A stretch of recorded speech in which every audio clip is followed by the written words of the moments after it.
For 12 years, my husband believed I was just an ordinary woman living in a tiny cottage with an old car, a vegetable garden, and barely enough to impress anyone. Then one day, he quietly walked away, convinced he deserved a bigger life than the one we had built together. He never asked about my past. He never cared why my father had spent years teaching me to live so simply. And he never opened the door to the part of my life I had never spoken about. What he didn't know was that my father had left behind a secret so extraordinary that even I wouldn't discover it until after my marriage had already fallen apart. By the time the truth finally came to light, the man who had left me believing I wasn't enough realized he had walked away from something far greater than wealth. He had walked away from the one woman who never loved him for what he could become, only for who he already was. This isn't just the story of how my husband lost me. It's the story of why my father spent his entire life making sure the world believed I was ordinary, and why that became the greatest gift he ever gave me. My name is Eleanor Hayes. I'm 69 years old, a widow once before fate gave me a second chance at love, and for nearly 12 years I believed I had finally found a man who loved me for the woman I was rather than the life I could afford. I spent most of my life hiding my wealth because my father taught me that money attracts attention, but character attracts the right people. I believed that lesson would protect my heart. Instead, it revealed a truth I never wanted to face. Today, I'm sharing my story because sometimes losing someone who never truly saw your worth becomes the greatest gift life can give you. Before we begin, welcome to the channel. If you enjoy heartfelt stories about family, betrayal, hidden truths, second chances, and life lessons that stay with you long after the story ends, you're in the right place. Please take a moment to like this video, subscribe, and turn on notifications so you never miss a new story. And after you've finished watching, I'd love to hear your thoughts in the comments. What would you have done if you were in Eleanor's place? Your ideas and feedback help shape future stories, and many of our best story ideas come directly from viewers like you. Every morning at exactly 6:30, I watered the roses growing along the white fence outside my little cottage. The fence leaned slightly after every winter. The mailbox had needed repainting for years. And my old blue sedan complained every time I started it on cold mornings. None of those things ever bothered me. Some homes don't become beautiful because they're perfect. They become beautiful because they're filled with memories. My name is Eleanor Hayes. I'm 69 years old. For 12 wonderful years, I believed I'd found the last great love of my life. Looking back now, I realize love doesn't usually disappear all at once. It leaves quietly. One small disappointment at a time. David and I met in a tiny neighborhood bookstore. We reached for the same paperback at exactly the same moment. He smiled. "You were here first." I smiled back. "My mother would have said sharing is cheaper." He laughed so loudly that everyone in the store looked at us. He later claimed that's when he fell in love. I always told him it was because I bought the coffee. For years, we never agreed on who had started our story.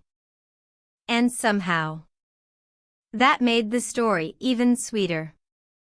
Our life wasn't exciting. It wasn't glamorous. It wasn't the kind of life people posted photographs of. It was simply ours. Saturday mornings meant pancakes that David almost always burned. Sunday afternoons meant tending the vegetable garden together. Every evening, just before sunset, We'd walk through the neighborhood without any destination at all. Sometimes we'd talk for an hour. Sometimes we hardly spoke. Neither of us minded. Silence feels very different when you're sitting beside someone who understands it. People occasionally apologized when they visited our home. I hope things get easier for you someday. You deserve something bigger. I never argued. Instead, I'd refill their coffee cup. Most people only notice what a house doesn't have. Very few notice everything it already holds. David used to understand that. Everything began changing after he accepted a position at one of the city's largest investment firms. The first few weeks were almost entertaining. He came home telling stories about executives who replaced perfectly good cars every year. One man had spent more on a wristwatch than we'd spent renovating our kitchen. David laughed until tears filled his eyes. If I ever become like that, please remind me. I will, I promised. Neither of us realized then. That comparison never announces itself. It doesn't arrive carrying suitcases. It quietly takes a seat at your dinner table. And waits. Months passed. The stories became less amusing. More personal. My manager just bought a lake house. Everyone belongs to private clubs. They all seem to be moving ahead. One evening he came home carrying a glossy property magazine. He placed it on the table between us. Neither of us opened it immediately. Finally he asked, "Have you ever imagined living somewhere like this?" I looked at the enormous house printed across the cover. Then back at our little kitchen. The old oak table we'd restored together. The slow clock hanging above the doorway. The curtains my mother had sewn with her own hands. I smiled. I'd miss knowing where everything creaks. David laughed. For a second. It was the same laugh I'd fallen in love with years earlier. Then it disappeared. I wasn't joking. His voice was quiet. Neither was mine. I know. A few weeks later, he invited several coworkers over for lunch. I spent the entire morning preparing homemade lasagna, fresh bread, and the apple pie recipe my mother had taught me when I was 12. The afternoon went wonderfully. People asked for second helpings. Someone complimented the garden. Another guest admired the old rocking chair on the porch. Then I noticed something. Every compliment made David uncomfortable. Whenever someone praised the house, he apologized for its size. Whenever someone admired the garden, he explained that we'd eventually redesign it. Whenever someone noticed my old sedan, he laughed awkwardly and said, "She's sentimental." No one had criticized anything. Only David seemed to hear criticism where none existed. That evening, after everyone left, I found him quietly washing dishes. I dried the plates while he rinsed them. The silence between us felt unfamiliar. Finally, I asked, "Were you embarrassed today?" He stopped washing the next plate. For several seconds, only the running water answered me. Then he quietly said, "I don't want people thinking this is all we'll ever have." I turned off the faucet. "What if it is?" He looked at me. "You really mean that?" I nodded. I've never wanted a bigger life. I've only wanted a happier one. For the first time since we'd met, David looked at me as though he no longer understood the woman standing beside him. The weeks that followed felt strangely smaller. Our evening walks became shorter. Dinner conversations ended earlier. Even our laughter seemed to arrive less often. One rainy evening I found him sitting alone in the dark living room. The television wasn't on. Rain rolled softly across the windows. I sat beside him. Neither of us spoke for several minutes. Finally he asked, "Eleanor, if you could begin your life again, would you choose differently?" I thought carefully before answering. No. I'd still choose this little house. I'd still choose ordinary mornings. After a gentle pause, I smiled. And I'd still choose you. David closed his eyes. His fingers rested only inches from mine. For a moment, I believed he was about to reach for my hand. Instead, he quietly folded his own together. Then, almost too softly to hear, he whispered, "I don't think ordinary is enough for me anymore." Outside, the rain continued falling. Inside, something far quieter had begun. Not an argument. Not betrayal. Just two people, slowly beginning to dream about different futures. At that exact moment, my phone vibrated once inside my sweater pocket. I glanced down. One unread message. I smiled faintly, locked the screen without reading it, and slipped the phone away. Some messages can wait until morning. I had no way of knowing that this one never would. The next morning, I finally opened the message I'd ignored the night before.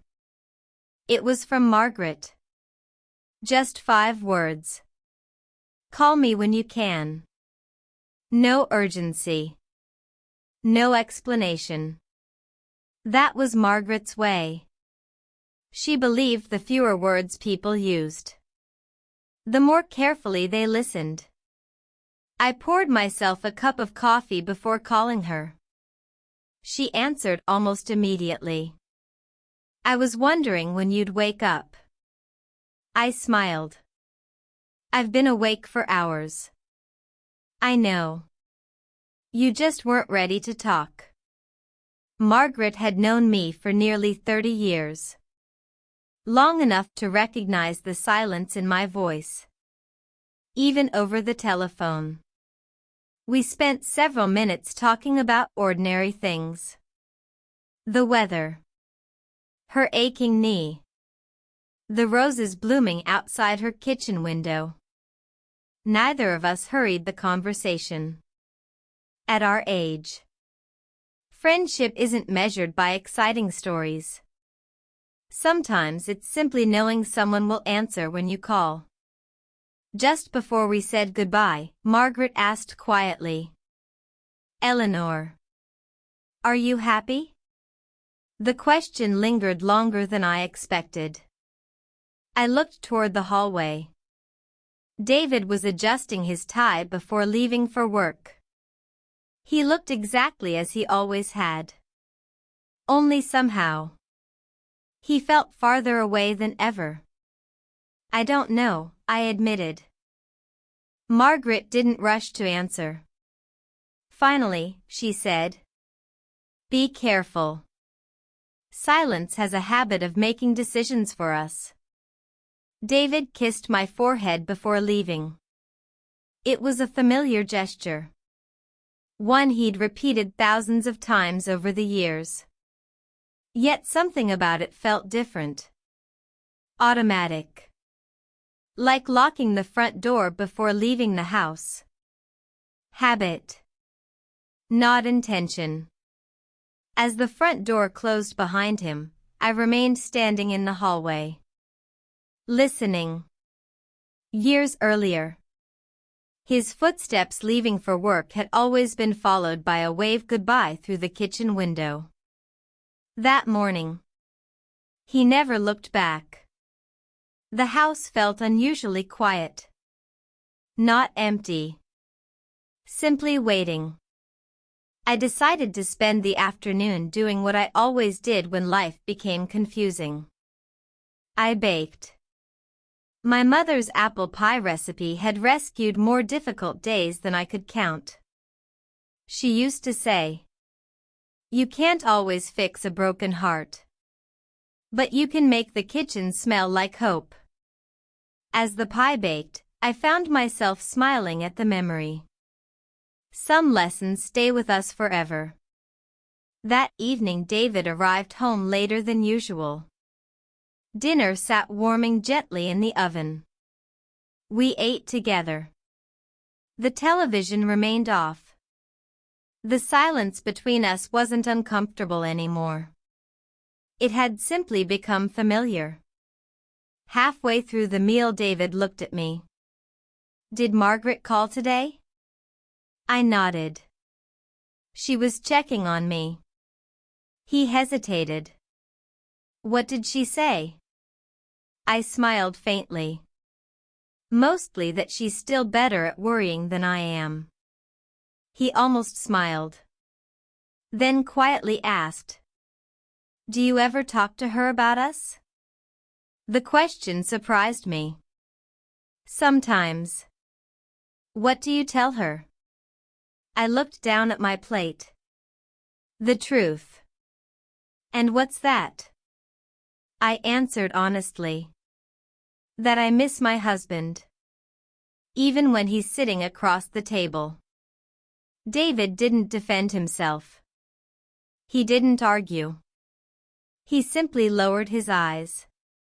For a long moment, neither of us touched our dinner. Later that night I climbed into the attic looking for an old blanket I'd promised to donate. Instead, I found a faded wooden keepsake box.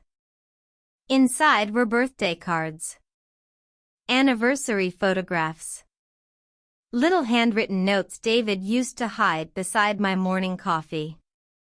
I unfolded one at random. It read, "To the best decision I ever made." At the bottom, he'd written only 2 words. "Love always." I carried the note downstairs. David was reading in the living room. Without saying anything, I handed it to him. He stared at the paper for several seconds. A small smile appeared. Then slowly disappeared. "Do you remember writing it?" I asked. He nodded.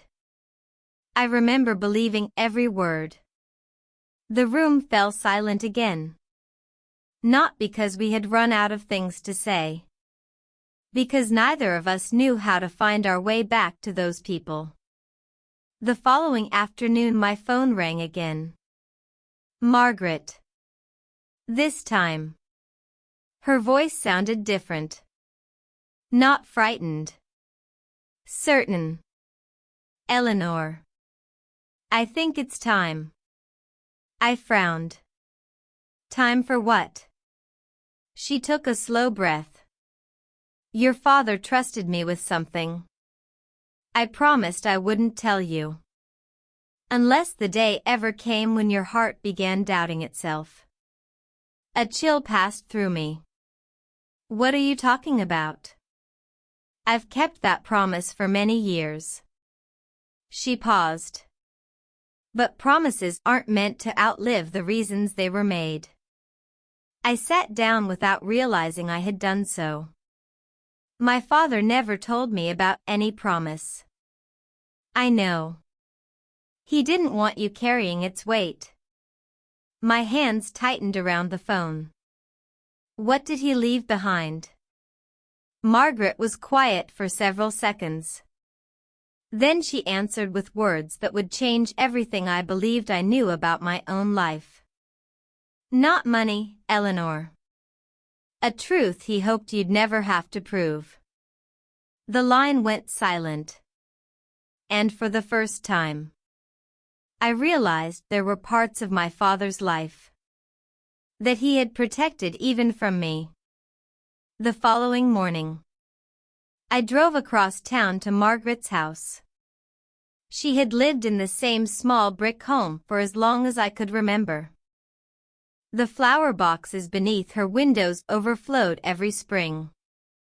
The porch swing still creaked exactly the way it had 30 years earlier.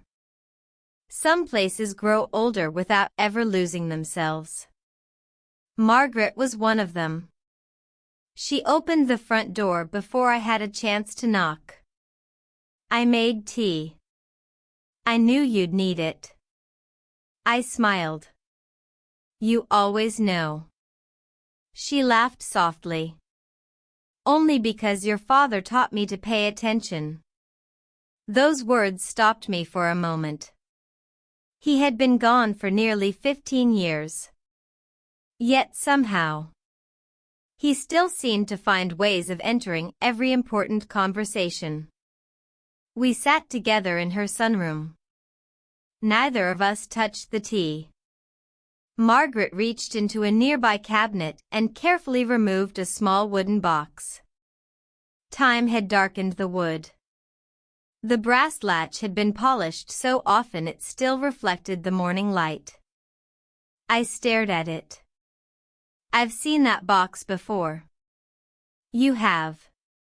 It used to sit on your father's desk. Memories rushed back almost immediately. As a little girl, I had often watched him place important papers inside before locking it. I had always assumed they were business records. Children rarely imagine adults are protecting emotions instead of documents.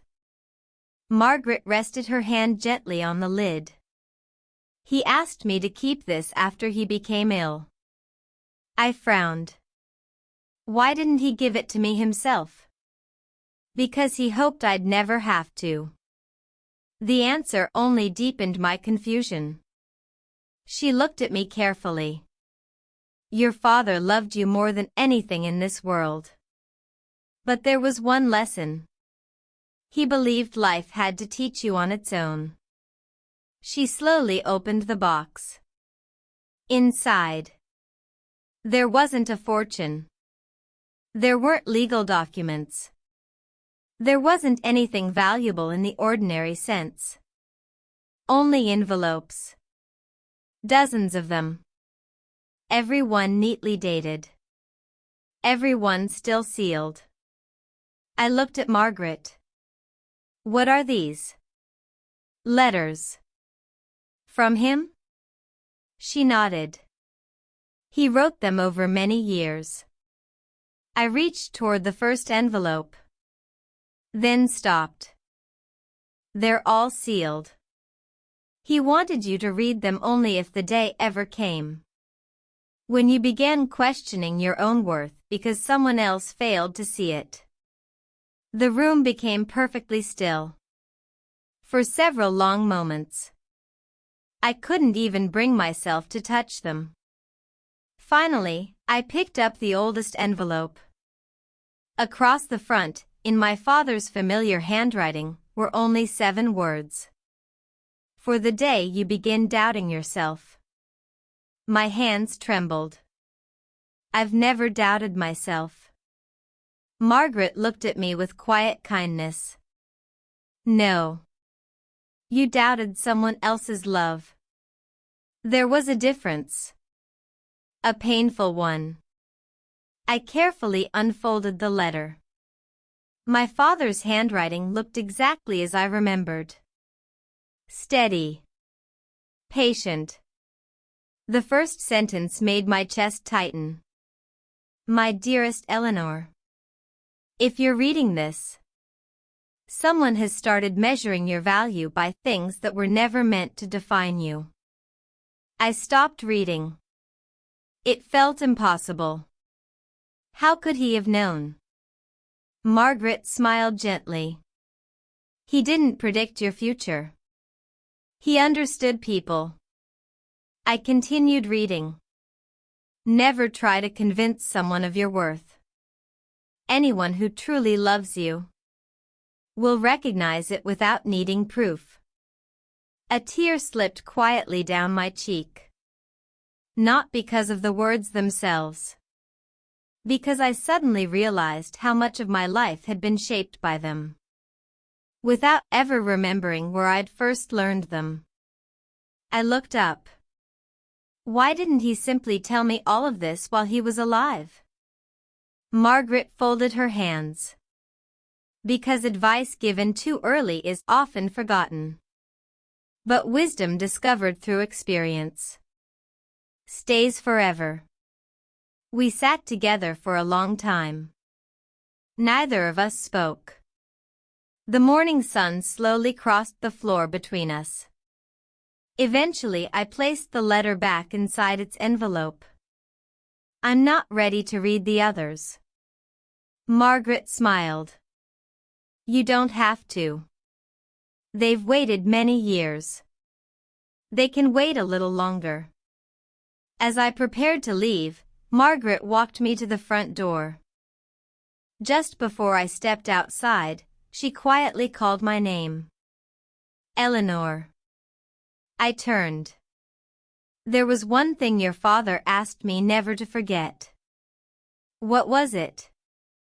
She looked directly into my eyes. If anyone ever makes you believe you're only ordinary, promise me you won't spend your life trying to prove them wrong. I frowned. I don't understand. You will. She smiled sadly. When the time comes, the truth will introduce itself. That evening, I returned home carrying the wooden box. David was already there. He looked at it briefly. What's that? I hesitated. Something my father left behind. He nodded politely. Then returned to reading the financial section of the newspaper. He never asked another question. He never wondered why I looked different. He never noticed that I held the box as carefully as someone carries a lifetime of memories. And as I watched him turn another page, I couldn't help wondering something I had never allowed myself to ask before. If the man I loved had stopped noticing the changes in my heart, what else had he stopped seeing? For nearly a week, the wooden box remained exactly where I'd left it. Beside my reading chair. Every morning I'd glance at it while drinking my coffee. Every evening I'd tell myself, tomorrow. Some questions aren't difficult because we don't know the answer. They're difficult because we fear the answer might change how we see ourselves. David noticed the box only once. We were finishing dinner when he looked toward the living room. You've been carrying that thing around all week. I smiled faintly. It's important to me. I'm sure it is. Then he quietly returned to eating. That was all. No curiosity. No questions. Years earlier, David would have asked to see every letter. He would have wanted to know why they mattered. Now, he accepted that part of my life without ever trying to understand it. It wasn't the silence that hurt. It was how ordinary that silence had become. 2 days later, Margaret called again. I've been wondering whether you've opened another letter. I have. And? I looked toward the wooden box. It felt like hearing my father's voice again. Margaret smiled. He always hoped his words would outlive him. They have. I hesitated. Did he ever tell you why he wrote so many? There was a brief pause. Finally she answered. He believed there are some lessons children only understand after life asks the question first. That afternoon, I opened the second envelope. Across the front my father had written, "For the day someone asks you to become someone else." I unfolded the letter carefully. My dear Eleanor, there will be moments when changing yourself seems easier than standing by your own values. Don't confuse acceptance with belonging. The people who truly belong in your life will never require you to become someone else first. I stopped reading. Outside, the wind gently stirred the maple tree beyond the kitchen window. Inside, I heard David upstairs preparing for another evening away. The words settled quietly inside me. Not as advice, as recognition. Just before leaving, David stepped into the kitchen. "My firm's hosting its annual charity gala next month." I smiled. "That sounds nice. They're encouraging everyone to bring their spouses." For the first time in weeks, hope quietly returned. "I'd love to go." David didn't answer immediately. Instead, he looked down at the floor. "I'm not sure you'd enjoy it." I laughed softly. "You don't know that. It's just..." He searched for the right words. "The people there. They're different. So are we." He sighed. "I don't think you'd feel comfortable." The room fell completely still. Not because his words were cruel. Because I suddenly realized he'd already decided how I'd feel, without ever asking me. A few moments later he quietly picked up his keys and left. That evening I reread the letter. One sentence held my attention longer than the rest. Never become someone else simply because another person has forgotten how to appreciate who you already are. I folded the paper carefully, then placed it back inside its envelope. For the first time, I wondered whether my father had written these letters for a future he somehow feared, or one he somehow understood. The following afternoon I visited Margaret again. She was waiting in the garden. The old wooden bench beneath the maple tree hadn't changed in decades. Neither had the sound it made whenever someone sat down. "Your father built this himself." She smiled. "He said important conversations deserved fresh air."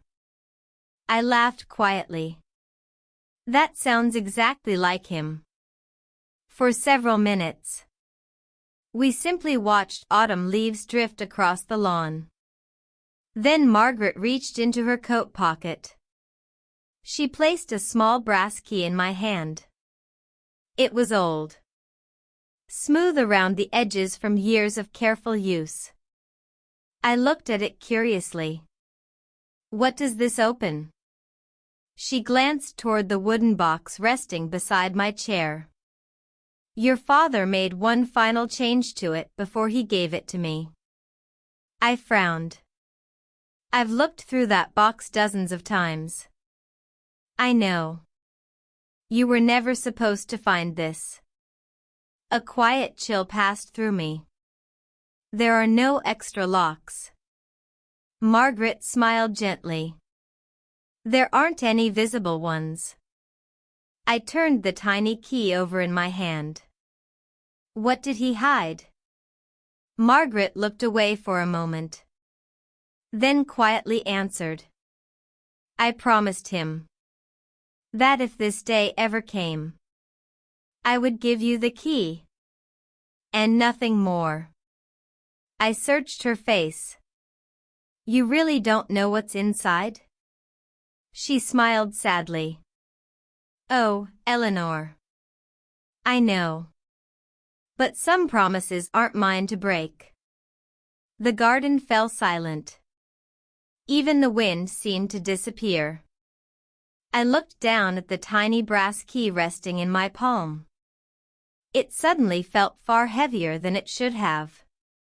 Not because of what it opened, but because of what my father had spent years protecting. As I closed my hand around it, I realized something.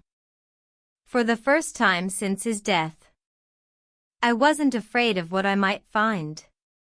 I was afraid of why he'd believed I would one day need to find it.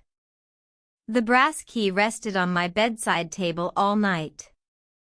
I must have looked at it 100 times. Such a tiny thing. Barely longer than my thumb.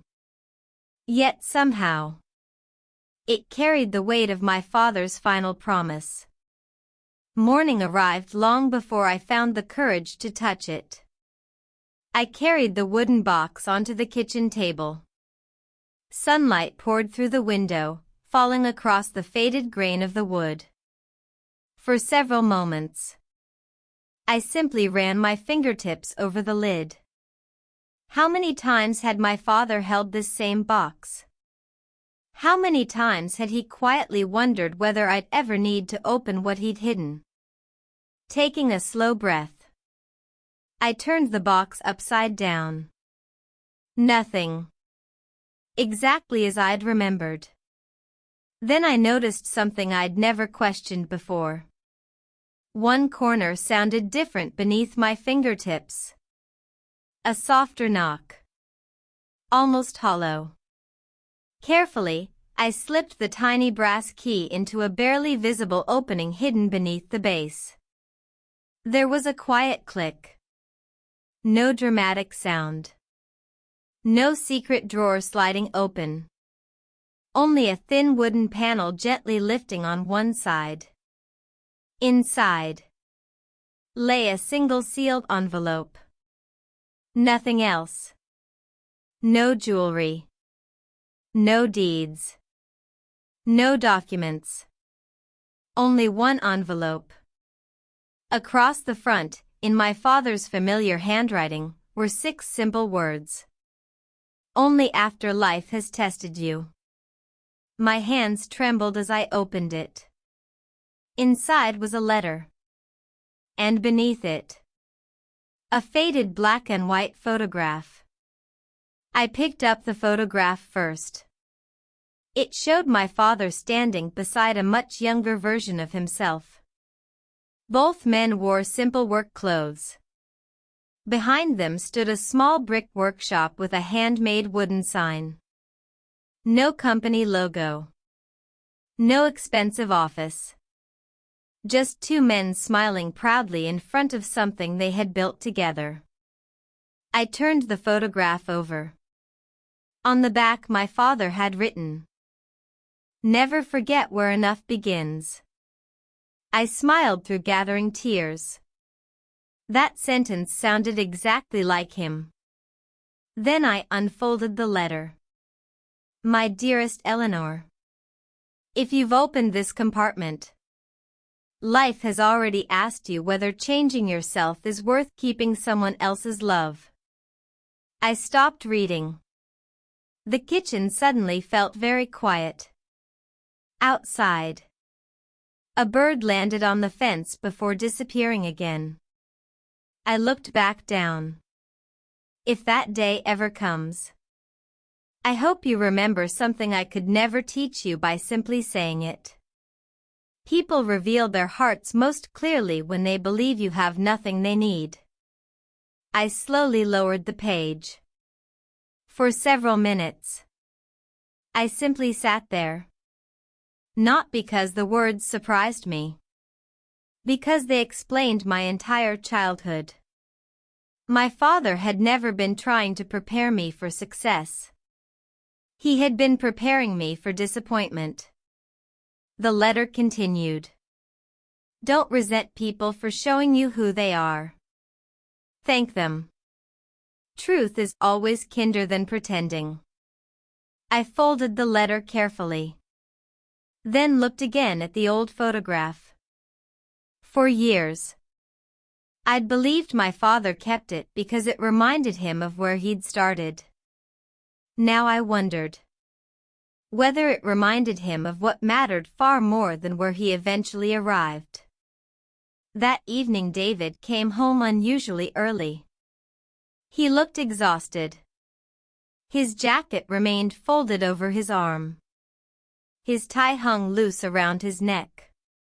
Without saying anything, he sat across from me at the kitchen table. His eyes drifted toward the wooden box. "You've been reading those letters again?" "I have." He nodded. "Do they help?" I smiled faintly. "They remind me who my father believed I could become." David stared quietly at the tabletop. "I don't think your father would have liked me very much." The words caught me completely off guard. "Why would you say that?" He laughed without humor. "Because somewhere along the way, I forgot how to appreciate a life that used to make me happy." Neither of us spoke. For the first time in months, he sounded less frustrated, more tired. After several long moments, he finally looked at me. "Eleanor, I've been trying to convince myself this feeling would pass. It hasn't." I listened without interrupting. "I don't belong in this life anymore." The sentence settled heavily between us. Not because it was angry. Because it sounded rehearsed. As though he'd been saying it to himself for weeks before saying it aloud. He swallowed slowly. "I think we both deserve the chance to become the people we're supposed to be." My heart broke quietly. Not because I hadn't expected those words. Because a part of me had. I reached across the table, resting my hand gently over his. "I never wanted someone different. I only wanted you." David closed his eyes. For one brief moment, his fingers tightened around mine. Then, they slowly slipped away. The following morning, our lawyer called. David had already arranged an appointment. Not to argue. Not to divide possessions. Simply to begin the divorce. I thanked the lawyer for letting me know. Then quietly ended the call. There were no tears. No anger. Only an overwhelming sadness for two people who had slowly lost each other while neither realized they were walking in opposite directions. I looked once more at my father's final letter. One sentence stood alone near the bottom of the page. "Never chase someone who first asks you to stop being yourself." I gently folded the paper. Placed it back inside the hidden compartment. Closed the wooden panel. And for the first time, I realized my father hadn't been preparing me to lose someone. He'd been preparing me to survive it. As I stood and looked out the kitchen window, I whispered the words I never imagined I would have to say. "Goodbye, David." I didn't sleep much that night. Not because David and I had argued. We hadn't. Sometimes, the quietest nights are the ones that change your life forever. The house felt strangely unfamiliar. Every room still looked the same. Yet somehow, nothing felt like home anymore. The following morning, David was already dressed when I walked into the kitchen. A travel mug sat beside his keys. His briefcase rested near the front door. For a long moment, neither of us spoke. Finally, he looked at me. I called Mr. Lawson, our attorney. I nodded slowly. When? Early this morning. His voice wasn't cold. It was exhausted. I asked him to prepare the paperwork. I waited. Part of me expected him to continue. To say he'd changed his mind. To tell me we'd been foolish. Instead, he quietly added, I think this is the right thing. Those words hurt far more than if he'd shouted. Because he believed them. I poured 2 cups of coffee. Out of habit. I placed one in front of David. He smiled sadly. You still remember exactly how I take it. I probably always will. For just a moment. The silence between us felt familiar again. Almost comforting. Then David wrapped both hands around the warm cup. I never wanted to hurt you. I know. I just. He searched for the words. I don't recognize my own life anymore. I looked around the little kitchen. The oak table. The slow clock. The curtains my mother had sewn. I do. He lowered his eyes. I wish I still could. After he left for work, I sat alone for a long time. The coffee had gone cold. Outside, the roses swayed gently in the morning breeze. Life hadn't stopped. Only my plans had. Eventually, I carried the wooden box into the living room. For several minutes I simply stared at it. Then I opened another letter. Across the front my father had written, For the day someone chooses to leave. A shiver ran through me. It wasn't possible. How could he have known? Slowly, I unfolded the page. My dearest Eleanor. If someone you love decides their happiness lies somewhere else, don't stand in their way. I blinked. That wasn't the advice I'd expected. I continued read. Love that must be begged for. Always asks for another sacrifice tomorrow. Love freely given. Never asks you to become less than yourself. I quietly lowered the letter. The room blurred as tears finally filled my eyes. Not because my father had predicted this moment. Because he'd understood something about people that I was only beginning to learn. That afternoon Margaret stopped by without calling. She carried 2 small paper bags from my favorite bakery. I brought cinnamon rolls. I laughed softly. You always know when I'm having a difficult day. I've had enough difficult days myself. She poured tea while I warmed the pastries. For a while, we spoke about everything except David. Then she noticed the open letter lying beside me. You finally read another one. I wish I hadn't. Margaret looked surprised. Why? Because every letter feels as though Father is standing in this room, watching my heart break. Margaret reached across the table and gently squeezed my hand. No. He wrote those letters so you wouldn't have to face heartbreak alone. I looked toward the window. Do you think I should fight for my marriage?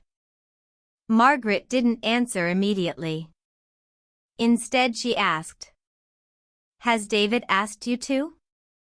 The question caught me completely off guard. I thought about it. Every conversation. Every silence. Every goodbye. He had explained. He had apologized. He had withdrawn. But he had never once asked me to stay. Slowly, I shook my head. No. Margaret smiled sadly. Then don't carry a battle. That belongs to only one person. 2 days later, David and I sat across from Mr. Lawson in his office. The room was quiet. No accusations. No raised voices. Just 3 people discussing the end of a 12-year marriage. Mr. Lawson looked at both of us. I always ask couples one question before we begin. Neither of us spoke. He folded his hands. If this were your last conversation together, would you leave anything unsaid? The room fell completely silent. I looked at David. For a brief moment, I saw the young man from the bookstore. The one who had laughed when we reached for the same book. The one who believed happiness lived inside ordinary moments. He looked back at me. I'll always be grateful for the life we shared. My heart ached. So will I. That was all. There were no dramatic speeches. Because sometimes, love doesn't end with hatred. Sometimes, it ends with 2 good people quietly wanting different lives. Mr. Lawson slid the papers across the desk. David picked up the pen first. His hand hesitated. Only for a second. Then, he signed. He gently pushed the papers toward me. I looked at my father's latest letter resting inside my handbag. One sentence echoed quietly inside my mind. Never chase someone who has already begun walking away. I signed my name. The sound of the pen leaving the paper felt impossibly loud. 12 years. Reduced to 2 signatures. As we stood to leave, Mr. Lawson quietly handed me a small envelope. I almost forgot. This arrived for you yesterday. I frowned. There isn't a return address. There never is. I stared at the familiar handwriting across the front. It belonged to Margaret. Only 4 words were written on the envelope. Read this tonight. I slipped it carefully into my handbag. For reasons I couldn't explain. I suddenly knew. The hardest part of my story hadn't ended inside the lawyer's office. It was only beginning. The morning after David and I signed the divorce papers, I woke before sunrise. For the first time in months. The silence inside the house no longer felt heavy. It felt unfamiliar. Almost as though my life had quietly closed one chapter. Without asking whether I was ready, I made coffee. Watered the roses. Fed the little robin that visited my garden almost every morning. Some routines survive even when everything else changes. As I sat on the porch, my eyes drifted toward Margaret's envelope. It was still unopened. I carried it inside. There was no letter. Only a folded card with an address written neatly across the front. Beneath it, Margaret had written a single sentence. Your father asked me to bring you here only when your life became quieter than your heart. I read the sentence twice. I still wasn't sure what it meant. But something told me not to ignore it. Not this time. An hour later, I parked outside a tall stone building in the oldest part of the city. It wasn't flashy. No giant glass walls. No bright company signs. It looked almost timeless. like the sort of place that had watched generations come and go without ever needing attention. For several moments, I remained inside the car. I almost drove home. Instead, I took a deep breath and walked toward the entrance. A receptionist looked up as I entered. The moment her eyes met mine, her expression softened. "Good morning, Ms. Hayes." I stopped. "I'm sorry. I think you've mistaken me for someone else." She smiled politely. "I don't believe I have." Before I could say another word, a woman stepped through a nearby doorway. She looked to be around my age. Professional. Calm. There was nothing dramatic about her. Only the quiet confidence of someone who had been expecting a visitor for a very long time. "You must be Eleanor." I nodded cautiously. "I'm Victoria." She extended her hand. "Thank you for coming." There was something strangely familiar about the way she spoke. Not because I'd met her before, but because she sounded like someone who already knew my father. She led me through a long hallway lined with framed photographs. Most showed groups of people standing beside buildings, community projects, scholarship ceremonies, and ribbon cuttings. Every few steps, I caught sight of my father, always standing slightly behind everyone else. Always smiling. Never standing in the center. I slowed my pace. "I've never seen these." Victoria smiled. "He preferred it that way." I looked again. For the first time, I realized there were years of his life I knew almost nothing about. We stopped outside a wooden door near the end of the hallway. Victoria rested her hand gently on the handle. "For many years, this room has remained exactly as your father left it." I frowned. "No one uses it?" She shook her head. "No. He asked that it stay this way." "Why?" She looked at me for a long moment before answering. "Because he believed one day someone would finally come back for it." The words settled quietly between us. Someone. Not me. Not yet. Just someone. Victoria slowly opened the door. The room was simple. Bookshelves lined one wall.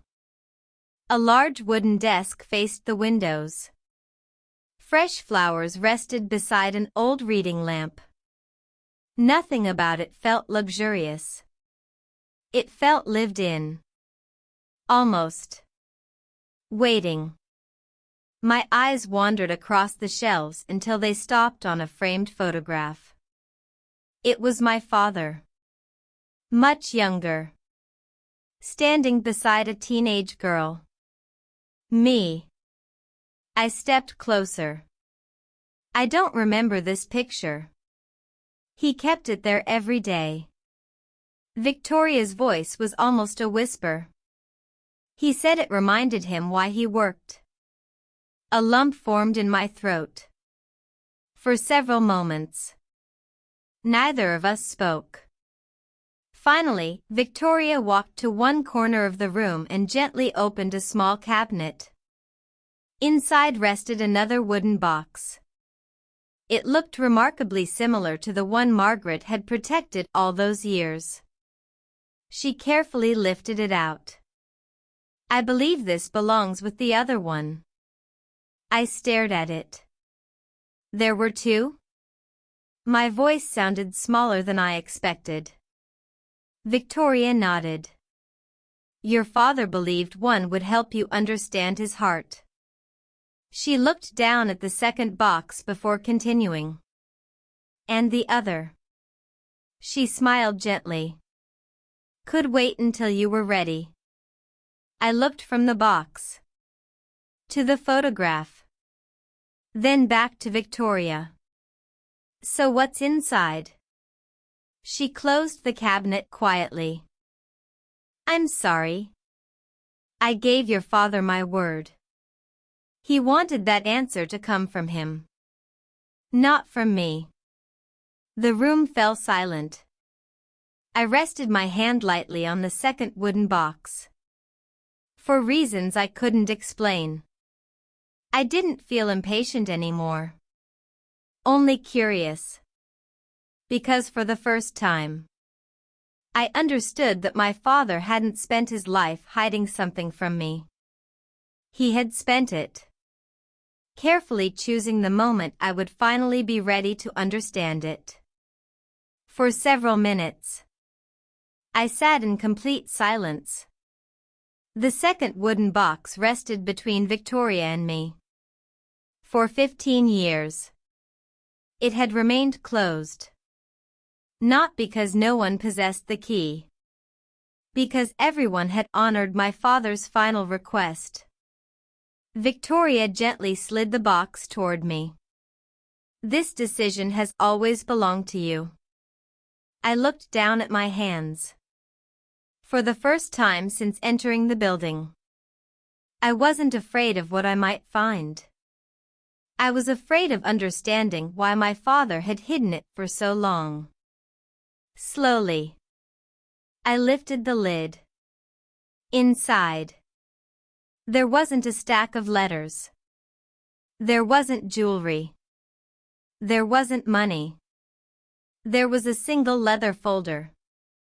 Its edges had softened with age. Across the front, in my father's handwriting, were 6 simple words. For the day you are ready. I opened it carefully. Inside were only a handful of documents. The first page carried my father's signature. The second carried mine. I frowned. I don't remember signing this. Victoria smiled gently. You were 21. Your father asked you to sign several family documents after your birthday dinner. Memory returned in fragments. A long evening. My father smiling. Papers spread across the dining table. I had signed them without reading every page. Not because he asked me to. Because I trusted him completely. I looked back at the document. My eyes settled on a single sentence. Primary ownership transferred to Eleanor Hayes. I stared at the words. Then read them again. My voice barely escaped above a whisper. Ownership of what? Victoria folded her hands. Everything. The room fell completely still. Not because of what she had said, but because I couldn't understand it. What do you mean, everything? She spoke calmly. The company. The foundation. The properties. The investments. Your father transferred every controlling interest into your name many years before he passed away. I looked down at the papers again. My heartbeat slowed instead of racing. It didn't feel exciting. It felt impossible. I've never managed any company. I've never attended board meetings. I've never made these decisions. Victoria nodded. That was exactly how your father wanted it. I looked at her in confusion. He believed titles have a way of changing people. He wanted your character to be fully formed before your responsibilities ever arrived. She reached into the folder and removed one final letter. This is the only one he asked us to read with you. I unfolded it carefully. My dearest Eleanor, if this day has finally arrived, then life has already answered the only question that truly mattered to me. Did you build your character before discovering your inheritance? Tears blurred the words. I continued reading. If the answer is yes, then I have nothing left to teach you.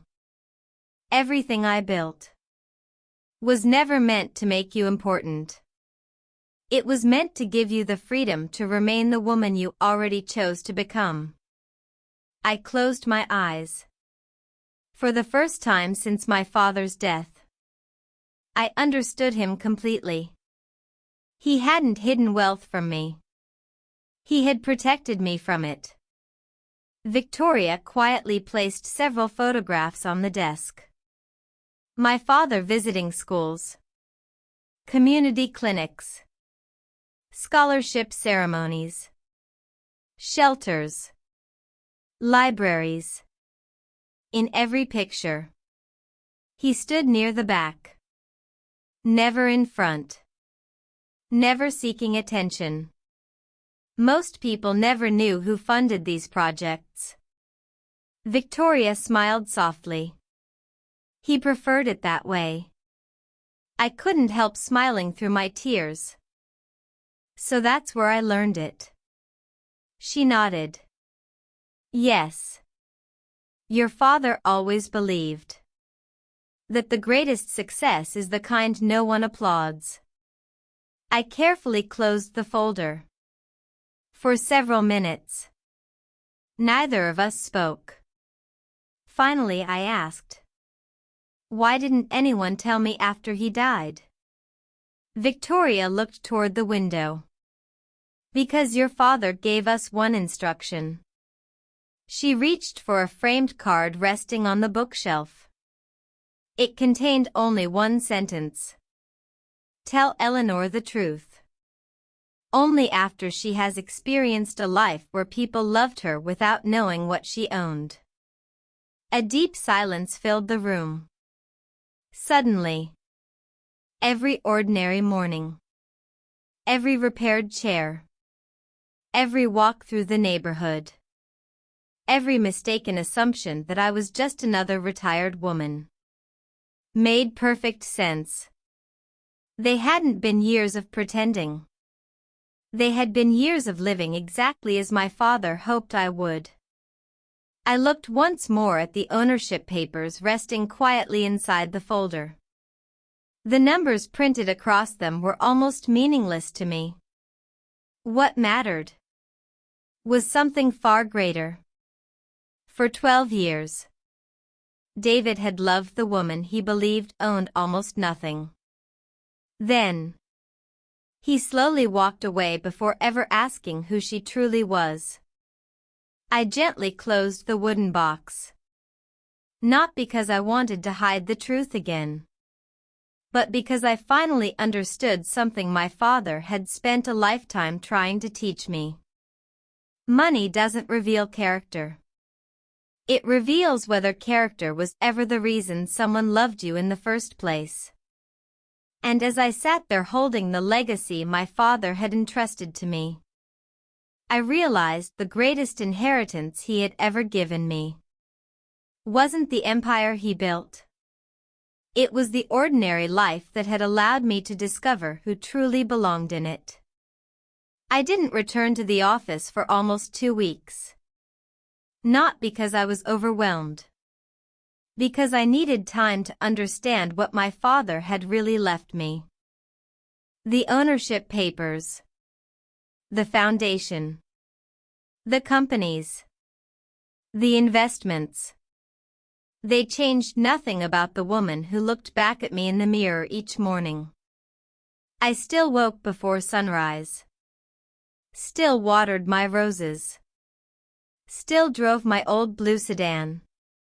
Still preferred repairing things instead of replacing them. For the first time, I understood that my father had never wanted me to inherit his success. He had wanted me to inherit his values. Everything else had simply followed. When I finally returned, Victoria greeted me with the same warm smile. Good morning, Eleanor. I smiled back. Please. Just Eleanor. She laughed softly. I had a feeling you'd say that. The boardroom was already full. Men and women who had worked beside my father for decades quietly stood as I entered. Not out of obligation. Out of respect. Victoria offered me the chair at the head of the table. I looked at it for a long moment. Then gently shook my head. I'd rather sit with everyone else. A few people smiled. One elderly board member wiped away a quiet tear. I was hoping you'd choose exactly that. The meeting lasted only an hour. Lawyers explained ownership. Financial advisors reviewed investments. Reports filled the table. When they finished, everyone looked toward me. Waiting. I folded my father's notebook and placed it in front of me. My father spent his life building all of this. I looked around the room. But I think the thing he'd be most disappointed to hear today is people talking only about numbers. The room became silent. I'd like every scholarship, every community clinic, every education program, every promise he made, to continue exactly as they always have.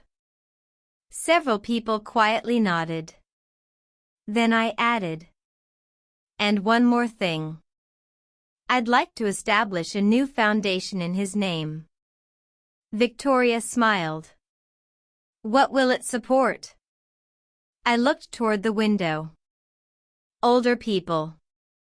Especially those who have spent their lives believing they've become invisible. The room remained completely still. Then, without a single word, everyone began applauding. Not loudly. Just long enough for me to know they had understood.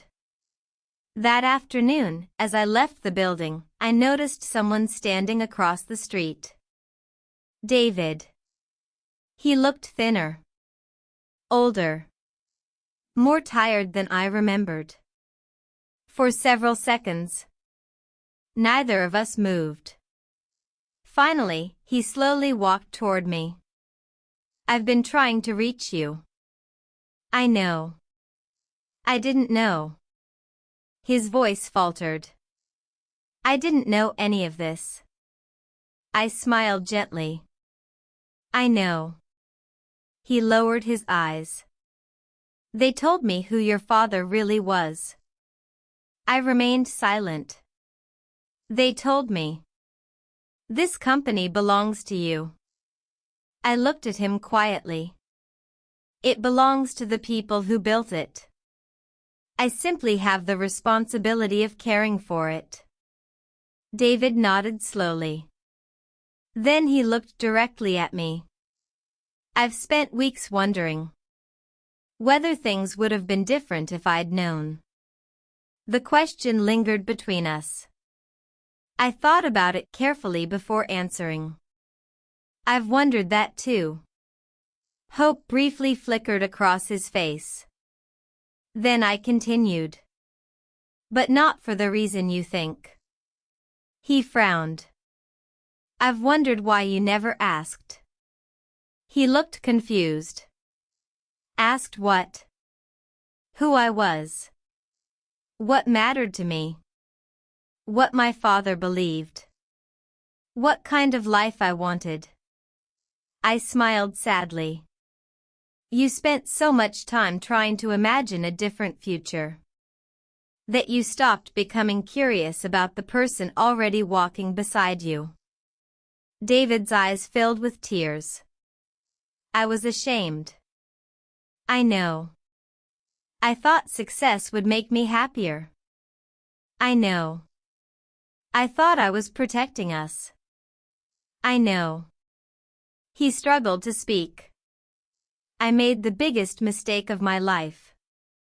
For a long moment, neither of us said anything. Finally he whispered, "Can you ever forgive me?" I smiled. There was never anything to forgive. His eyes widened. I lost my husband long before I lost my marriage. The words weren't spoken with anger. Only acceptance. I hope one day you find the happiness you were searching for. And I hope, when you do, you don't overlook the ordinary things that were trying to give it to you all along. A tear slipped down David's face. He nodded, then quietly walked away. Neither of us looked back. Some stories aren't meant to begin again. They're meant to teach us why they ended. That evening, I returned home. The roses still needed watering. The old mailbox still leaned slightly. My blue sedan still complained when I started it. I smiled.